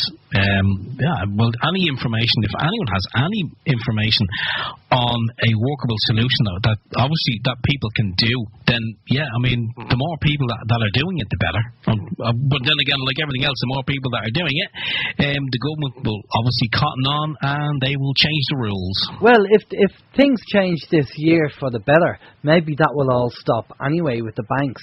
But the pay-as-you-go card, I assume he's talking about the Searle card, or what we call the Searle card over here, where you just load it up with money and use that as a kind of credit card, debit card. It probably is, yeah. But I know, at one point a couple of years ago, there was a spate of these cards going around.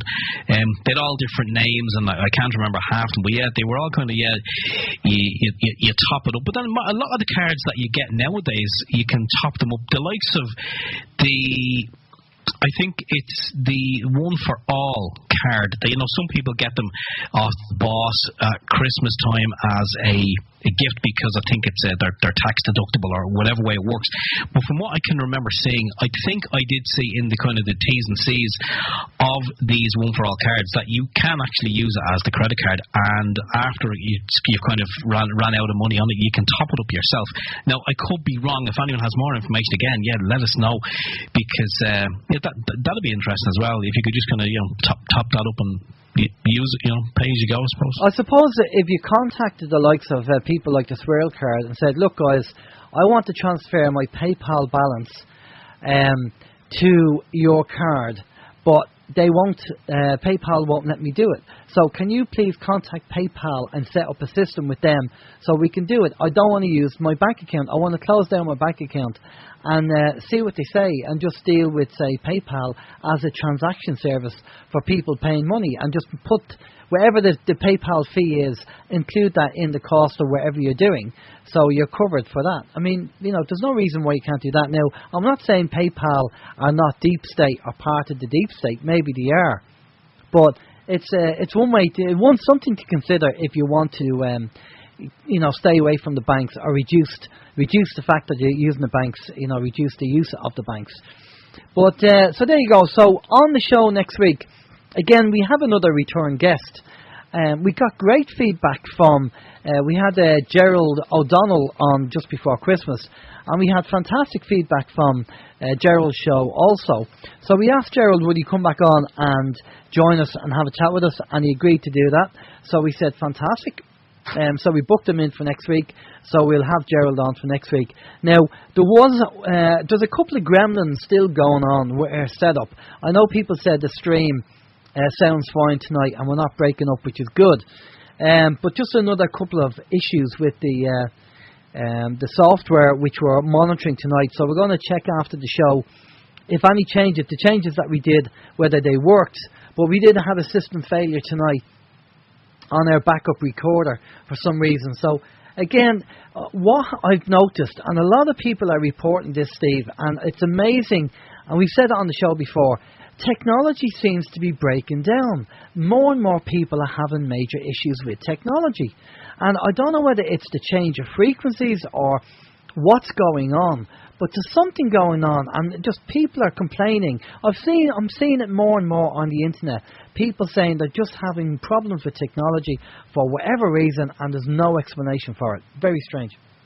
Well, as you've said there tonight as well, what happened to the recorder? I mean, that backup recorder is, for if people want to know very quickly, we use a backup recorder because Alan's background in IT, because it's nice to be able to have a backup of something just in case your original recording or your original file system goes belly up, and has actually happened in the past, and that's why we have the backup recorder, which on some instances has been a godsend.